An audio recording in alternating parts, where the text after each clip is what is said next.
Welcome to the Good Talk Podcast, where we remind you of the joy of life, the love of God, and the possibilities that lie ahead. Pete and Jordyn here with episode 53. The secret to lasting love. Ooh. Definitely not the only thing, but this is, didn't you say last episode, it's like the one indicator for like They say, longevity? This research said the single greatest indicator of long-term health for a relationship is blank. Gotcha. Not that we are experts on this. We are I was not saying we surprised. practice the secret to lasting love. No, I was surprised by Yeah, what it was. I was too. You told me this and I thought it was something way more obvious, but So it's we're not. going to dive into it. What have you been up to lately? Catch us up. Me? Yeah, how's motherhood, life? Good. We're sleeping. Pepper sleeps like on. consistently all the time, all the way Praise through the the Lord. night, over 12 hours at night. So I feel like a new person. I feel like I keep saying that, but it's just rocks your world for 3 to 4 months. That sleep deprivation is no joke. Oh yeah, it impacts everything. It impacts your personality. I saw someone the other day, and they were like, "Man, you seem real, energetic," and you don't realize how much of your personality depletes when you don't sleep. But we hear you had a fun week. Yeah, I was in Cleveland for the NBA All-Star Game. Had a client Celebrity that All-Star Game, not was the actual. played in the Celebrity All-Star Game, so I got to Pretty cool. travel with him. Yeah, that was fun. He did well. He also renovated a gym for a Boys and Girls Club up there, which I thought was really cool. So we got to go by, visit that, play some basketball with the kids. Super fun. So yeah, that was great, and we had some baby goats at the farm. Mm-hmm. We have 3 baby goats at the farm. We got to take Pepper out there, and she got to hold a baby goat. She's scared to death. Baby goats are very loud when you take them away from their They mom. scream. They scream. Oh, she was not happy. And that scared her. Yeah, it did. It was really cute. Speaking of Pepper, before you left for Cleveland, what we were just talking about, you got an Amazon package, and it was a book. Oh yes. And I remember you took it out, and it's a kid's book. And I remember being like, "Oh, that's so sweet. You ordered a book for Pepper." You're like, "No, this is for me." And you had seen someone on Instagram or somewhere post about this book. It's called "The Boy, the Mole, the Fox, and the Horse." Yeah, Yep. the boy, I'm the holding mole, it up fox, for and those the of you horse. on YouTube. And who's the author? Charlie Macri. Yeah. So, anyways, I was really confused, and he was like, "This is what I'm taking to read on my trip," and I just thought, like, what? And I could not understand why, like, he had this children's book, and he came back, and you raved about it, and last night you handed it to me while you were on a call. You're like, "Go read this," and it only takes like 20 minutes. It looks like a chapter book, but it's not. And It is for a kid's book. It's long. It's probably 60 pages. sure, yeah, but there's only like a couple sentences per page, maybe. So my it's kind of not book. terrible, but it was really unique. It's Would you awesome. like to explain it? I don't know how to explain it other than it's as much for adults as it is for kids. This isn't a book right now I would read to Pepper. Right. Maybe if you had like a 5 or 6-year-old, they might Yeah. lean into this. But it just had like I marked, I know you did too, one of your favorite quotes in it. But it's about this journey this little boy's taking with the mole, the fox, and the horse. And But so before you read it, Okay. it's written really uniquely. Like it just kind of, the cadence is weird. Yeah. So it like tells a simple truth. It's not a story necessarily. It kind of is, but they just emote these like truths that, I don't know, it's really unique. So what you'll Yeah. read, you don't need to know context for. It's just like these little nuggets that have deep, deep meaning that when you're a kid, you probably won't really understand. Like this is an example. They're on this journey together, and at one point, this is the horse. The horse says, "Everyone is a bit scared," said the horse, "but we are less scared together." And like, because they're on this journey together, and it fits the story of their little journey, but it also has, in my opinion, that's a deep meaning. That idea of, yeah, everybody's scared, but we're less scared together. Like there's something about that connection that happens amongst humanity when we're honest about our fears. That's good. Takes a little bit of the sting away. I have 3. Oh gosh, I okay. wrote down 3. All right. I No won't go need on for you 3. to buy the book now, those of you listening to the podcast. It just is so sweet. So this one says, so this is the boy. He says, "So you know all about me?" asked the boy. "Yes," said the horse. "And you still love me?" And the horse says, "We love you all the more." I love that. I took a picture as soon as I read it because I was like, that is so, to be known and loved is just like the deepest desire of your heart, but it's so simple. And then this one I think you emote really well, but it says, sometimes I think you believe in me more than I believe in myself, said the boy. And the horse says, you'll catch up. Yeah, I love that. Which I love having, You'll catch just up. that concept of having someone who believes in you. And then the last one, and I'm going to be done. Sometimes I want to say I love you, said the mole, but I find it difficult. Do you, said the boy?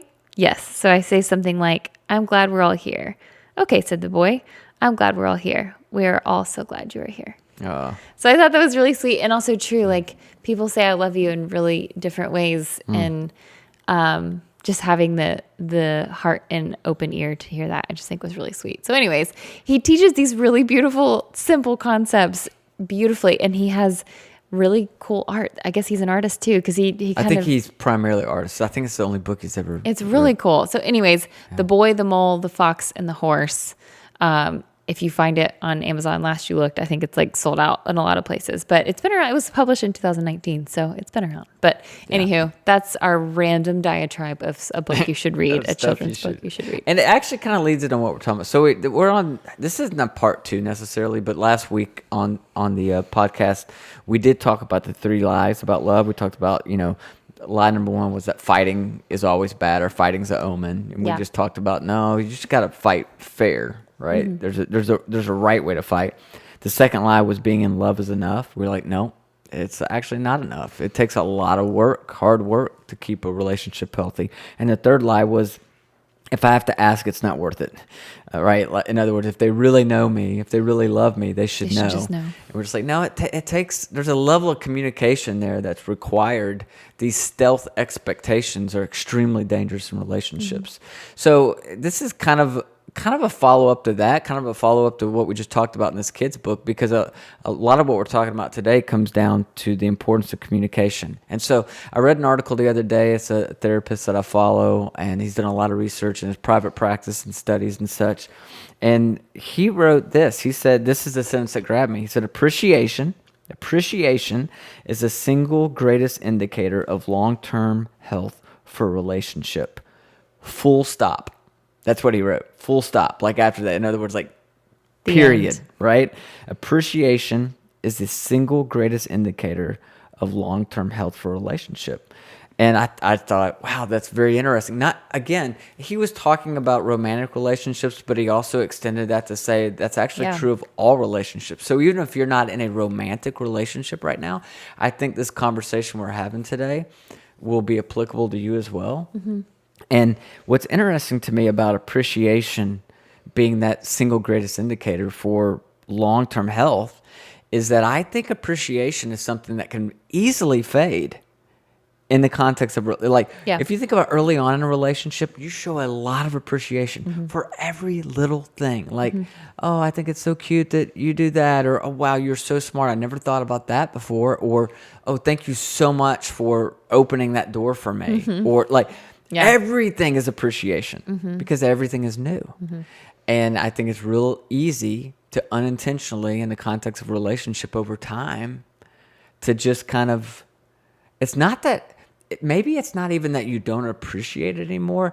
It's maybe that you don't take time to vocalize it anymore. Right. No, for sure. I think that's it. I think it becomes like your expectation.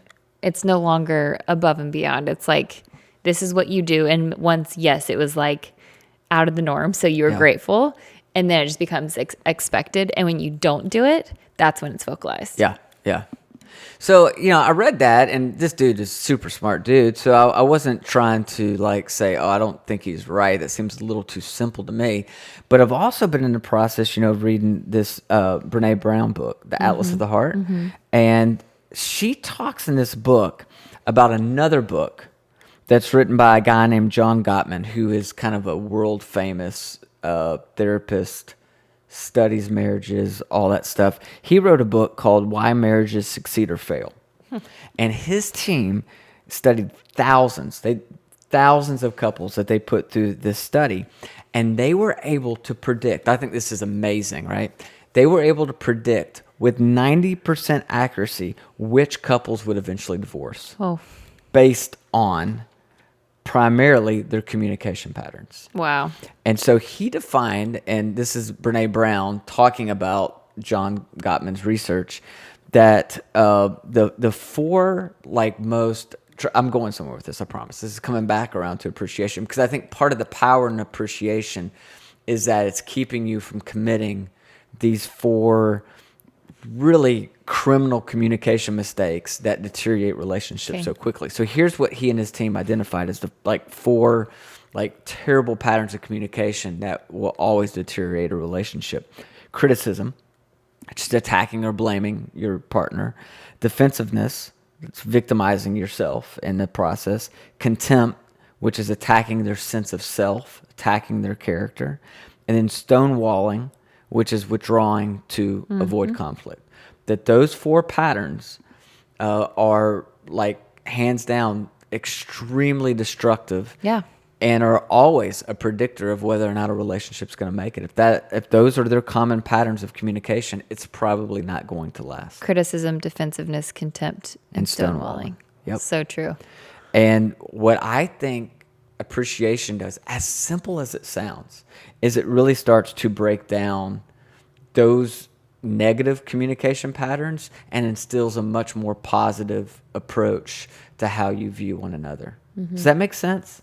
Yeah, I mean, I think appreciation is like an umbrella that houses a bunch of other meanings. It means I respect you. It means I'm grateful. It means I see you. It means intentionality. I feel like there's a bunch of things underneath that it communicates.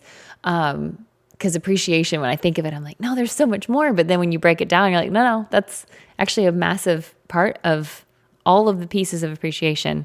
Is a huge part of communication. Yep.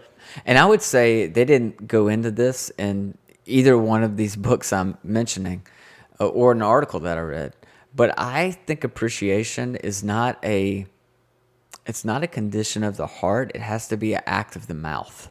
In other words, it loses a tremendous amount of its power if all it does is stay inside of me. Mm-hmm. I can be appreciative of you in my heart. It doesn't necessarily benefit our relationship or our communication in any way until I verbalize that. I feel the same way about gratitude. Mm-hmm. You can be grateful for something, but until you say it out loud, it really hasn't reached its full potential or power. Yeah. It's in your, for me, if I were to appreciate something you did, holding it in might make me feel good in the short term, but long term, you're not going to keep doing it. No. And again, there's no benefit in the relationship because you haven't expressed it. It's like, I can't tell you how many times I've been driving down the road. Maybe this happens a lot when I'm traveling. I'm on a plane. I'm just kind of sitting still. I have a lot of time to think. And I'll think about something you've done that I'm really grateful for, or, a way that you act that I'm just super grateful for.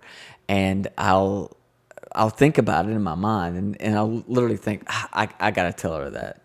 And I'll romanticize in my mind. I'll actually visualize in my mind telling you this and you being so grateful for me telling you this. And then by the time I actually get home, I don't do it. And it's there's no power in that. Sure, it was a wonderful intention, but it never became an action. You do that when you drive out to the farm a lot. I don't know if you are aware of that, but we have a farm that's like an hour away, and he, in the summer especially, spends a ton of time out there. And but anyway, so you'll leave in the morning, and I can it's probably 20% of the time, which is not a ton, but it's enough that I remember it, that you send me a text probably 10 minutes after you leave. And it's like, and I know in your brain, because I know you're sitting there thinking. And so you do that sometimes. I'll give you some credit there. Thank you. You're welcome. But not as much as I should. Yep. And that's where the power is at. So I say all this to say, for those of you listening to this podcast right now, watching on YouTube, whatever, I'm going to give you a challenge. I'm going to give you an exercise. And from time to time we do this. I think it's important. I really, I want to always help the get it factor go up to where you're like, oh, I can apply that. I can do that. And so I'm going to give you guys a way to do that, whether you're in a romantic relationship right now or maybe you're not, and this is something you do with friends. Let me give you an exercise that I think will help you begin the practice of appreciation, okay? And I think could drastically change the trajectory of the relationship you're in right now if you'll do this. And I'm going to commit that you and I are going to do this. How often? Once a week. It's part of the challenge, right? Oh, so boy. Here's the challenge. Once a week, sit down with your partner, your husband, your wife, your boyfriend, your girlfriend, your Friend. friend, right? Once a week, you're sitting down with your partner, and step number 1 is just take a few big, deep breaths together. All right, let's do that right now. Ready? One's good. One more. Oh my gosh. You didn't do it. I have an auditory I'm not problem. moving on in this exercise until you take your second deep breath. Okay. Okay, you did it. Step number 2 is pick one of the following prompts. And again, this is important. Be specific. All right? And you already gave me these prompts. I already gave you the prompts, so we'll actually kind of walk through. There's just 3 prompts, and I think you just take one at a time, and you read the first part of the prompt, and then you fill it in for your partner. All right? So, you want to go first? Or you want me to go first? We'll alternate. Okay. So the first, let me give you the 3 prompts so everybody can have the 3 prompts. The 3 prompts are this. What I appreciate about you is blank. I love it when you blank. And something I've wanted to tell you is blank. All right? So once a week, sit down, cross your heart, take a couple deep breaths, and then say this. What I appreciate about you is that I notice how hard you work while also working endlessly to create moments with those around you. So me, Pepper, the boys, I feel like Oh, thank you. you work really hard, tons of different jobs, and you still make time and make the people around you feel seen. Thank you. What I appreciate, I have a hard time with that word. Appreciate? Yeah, I try to shorten it and just say appreciate. It's not. I know. What I appreciate about you is how you juggle being such an attentive mom and still work really hard on different projects, as well as trying to work and help other people with their projects. Thank you. You do a great job of juggling those things. Thank you. Second prompt. Second prompt, you go first. Okay. I love it when you see that I'm running behind and you just jump in and you help me without even asking. Like when you just do something. Like yesterday I was running late for a Zoom meeting and I kind of flew in and you set up my computer stand and put my computer in the right place and turned the light on. And like I didn't ask you to do that. You just saw I was running really behind and you did that for me. And I love it when you do something like that. Thank you. This one is not as pertinent to like our relationship, but I love it when you go out of your way to show love to someone and help someone in need. Something I've known about you since the moment I met you is that you don't see yourself as better than anyone else. And when someone comes to you, sometimes it's a DM, sometimes it's a friend. There's a great example right now that you drop everything and help them. Whether it's just an encouraging message or whether it's helping them along their way in life in some way, shape, or form. I've just watched you do that so often.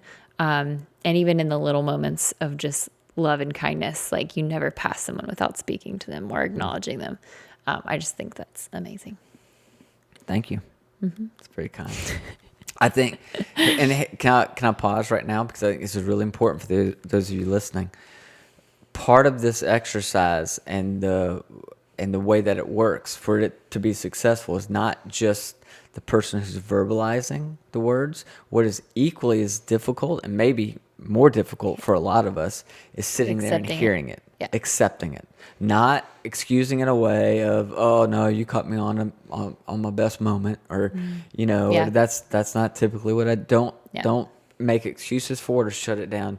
You just need to sit there and receive it. If you don't, you belittle the transparency of the other person who's sharing what they're sharing. Yeah, and they won't want to share again. That's right. It's true. Okay. Is it my turn to go first? Sure. Something I've wanted to tell you is blank. Something I've wanted to tell you is that I feel very seen by you. You know and hear the deep desires of my heart, and you champion them and also help them make them come to life. So that can be as small as like, that day I was going to exercise and Pepper woke up early from her nap and I couldn't.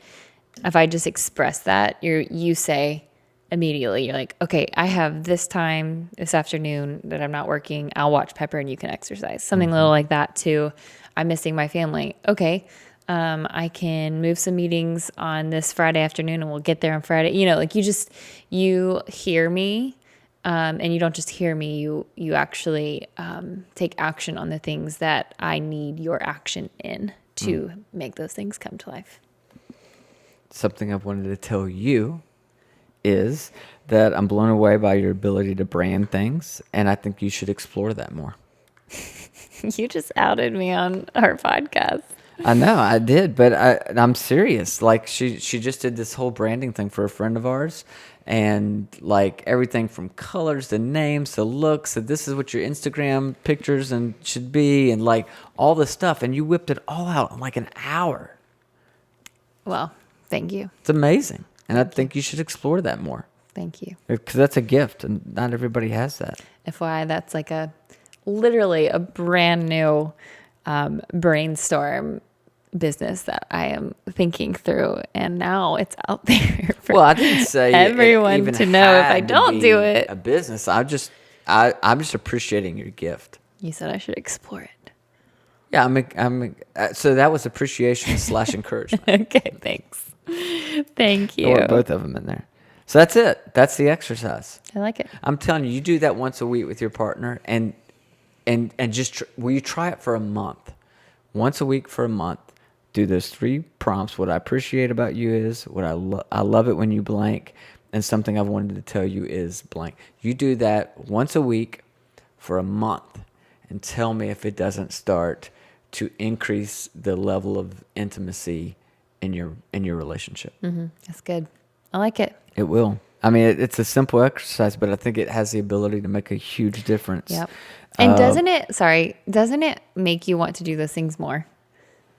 It does. Like, yeah, absolutely. Like if I hear you say, I really appreciate you setting up my whatever, if I'm running behind, it's almost like now I have a more keen eye to it, right? Like before it was just like second nature. Now is something I'm actually paying attention to because I know it makes you feel appreciative and loved. Yeah. So it's almost just like this psychological trick in your brain of being able to communicate something is actually going to make it happen more. I think it's really there's that old leadership adage that says what gets rewarded gets repeated. And that's basically what you just described there. Yeah. The reward there is just the verbal, like appreciation, affirmation. It makes you want to be that person. And again, I think in relationships, it's so easy to get dialed in on the negative stuff. And I mean, isn't that what we do in a fight? Like all of a sudden you could think of 50 things, that they've done over the past, 5, 10, 15 years, and you bring up all of them at once. And this is kind of, like I noticed on our first answer to the first prompt. What was the first prompt? Something I appreciate about you is... Yeah. Both of us played towards our true personality types of like an Enneagram 3. We mentioned effort and accomplishment to some degree. Mm-hmm. And that's okay. Like, again, you're affirming the best parts of each other. Yeah. Essentially is what you're doing. Yeah, that's good. I love it. And something I really loved, this is a left turn, but you talking about being able to receive that, I think you have to be able to do that as much as you're able to give it, because like you said, it just is such a important part in the communication. It's your half of that communication. And I remember my grandma, I will always remember her saying this to me.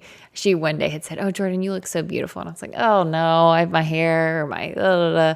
And she looked at me in the eye. She says, "Always say thank you when someone compliments you. Always say thank you." And I think I am really guilty of not accepting people's compliments ever.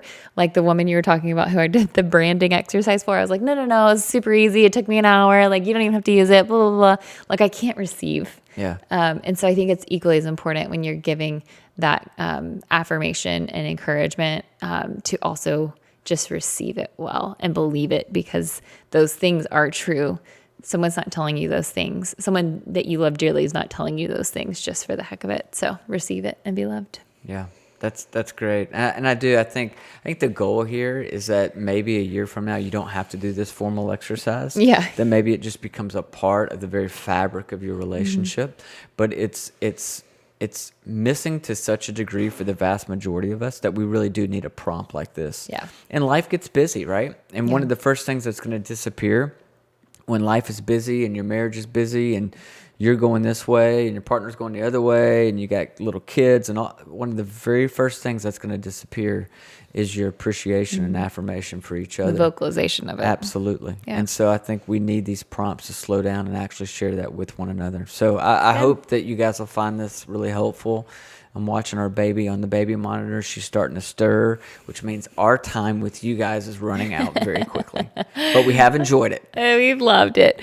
Thank you. That's awesome. I love how practical that is. And I actually know you're going to make us do that every We are week. going to do it. Also, really quick, Pete, you just wrapped up your goal getter group coaching Yes, experience, it's awesome. which is something that was offered alongside the course, the goal getter course. And so while the group coaching portion is expired as of now, there is still the option to purchase the goal getter course that is self-guided. Again, you're able to kind of take the course at your own speed and do all the exercises. So that is still available at thegoalgettercourse.com. thegoalgettercourse.com.